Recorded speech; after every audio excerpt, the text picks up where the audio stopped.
Dinas Pendidikan Pemuda dan Olahraga Kabupaten Tabanan menggandeng stakeholder di dunia pendidikan membentuk klinik pendidikan.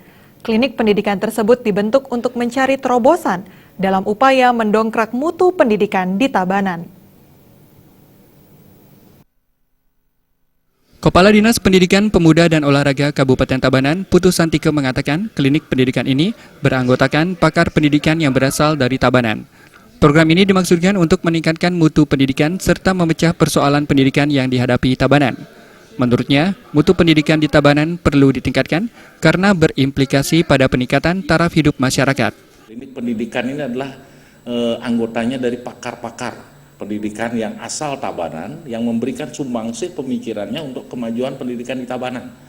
Jadi kami lewat tim pengembang itu apa permasalahan-permasalahan kendala yang ada di dunia pendidikan di Kabupaten Tabanan kita coba sampaikan kepada tim pakar dari klinik pendidikan itu. Sehingga tim pakar itu memberikan solusi bagaimana caranya mengatasi permasalahan-permasalahan pendidikan yang ada di Kabupaten Tabanan sehingga permasalahan artinya kelemahan-kelemahan itu akan menjadi sebuah kekuatan.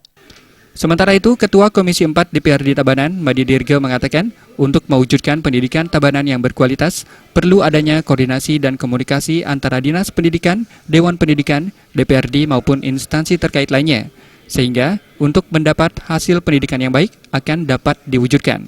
Kami juga mohon dengan hormat bagaimana klinik pendidikan ini bersinergi dengan Dinas Pendidikan, dengan Dewan Pendidikan, nah tentunya dengan kami juga yang ada di Dewan, karena apapun bentuk daripada hal tersebut kami di Dewan untuk bisa membantu apa yang bisa dibantu, mungkin fasilitas dan sebagainya yang berkaitan dengan anggaran yang harus kita rencanakan. Pesatnya perkembangan teknologi juga akan berdampak bagi perkembangan kualitas pendidikan di Tabanan. Angga Ratana, Bali TV.